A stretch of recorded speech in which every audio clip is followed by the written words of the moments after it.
శ్రీమతి సోనియా గాంధీ గారి నాయకత్వంలో పనిచేస్తున్న కాంగ్రెస్ పార్టీ అదే విధంగా అంతర్జాతీయ మహిళలందరికీ కూడా ఈ సందర్భంగా కాంగ్రెస్ పార్టీ తరఫున శుభాకాంక్షలు అభినందనలు తెలియజేస్తున్నా.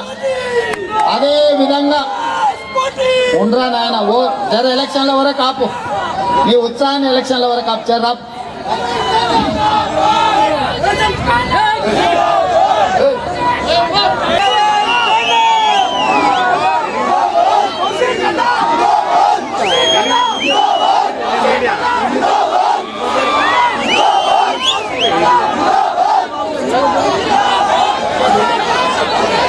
సోదరులారా ఒక్క నిమిషం.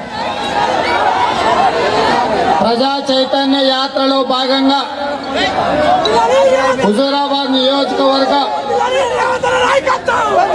కాంగ్రెస్ పార్టీ నియోజకవర్గ ప్రజల సమావేశానికి అధ్యక్షత వహించిన పెద్దలు మృత్యుంజయ పంతులు గారు, కార్యక్రమానికి ముఖ్య అతిథులుగా విచ్చేసిన పిసిసి అధ్యక్షులు కెప్టెన్ ఉత్తమ్ కుమార్ రెడ్డి గారు, వేదికను అలంకరించిన అధిరథ మహారథులు, ఇంత రాత్రైనా కాంగ్రెస్ కార్యక్రమంలో కొన్ని గంటల కొద్ది నిలబడి సంపూర్ణ మద్దతు పలికిన కాంగ్రెస్ పార్టీ కార్యకర్తలందరికీ కూడా హృదయపూర్వకంగా నమస్కారాలు తెలియజేస్తున్నారు. ఆడైనా మాడైనా కాకపోతే కాంచనైన కేటీఆర్ కూడా మహిళా దినోత్సవం సందర్భంగా శుభాకాంక్షలు తెలియజేస్తున్నారు.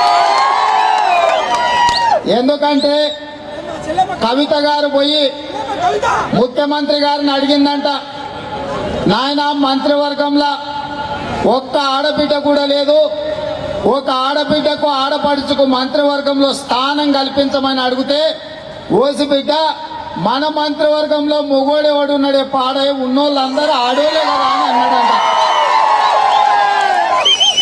లేకపోవడం అంటే నిజంగా మహిళా లోకాన్ని ఆకాశంలో సగం, నిజ జీవితంలో సగం ఆయన ఆడబిడ్డలకు తల్లులకు మంత్రివర్గంలో స్థానం ఇయ్యలేదంటే వచ్చే ఎన్నికలల్లా ఆడబిడ్డలు కేసీఆర్ కు కర్రుగాల్చి వాత పెట్టాల్సిన అవసరం ఉన్నదని చెప్పి ఈ సందర్భంగా మా ఆడపడుచులందరికీ కూడా విజ్ఞప్తి చేస్తున్నా. సోదరులా, ఏంటండి వీడియో నచ్చిందా? అయితే ఓ లైక్ వేసుకోండి, లేదంటే ఓ కామెంట్ చేయండి. ఎప్పటికప్పుడు మా వీడియోస్ చూడాలంటే సబ్స్క్రైబ్ చేసుకోండి.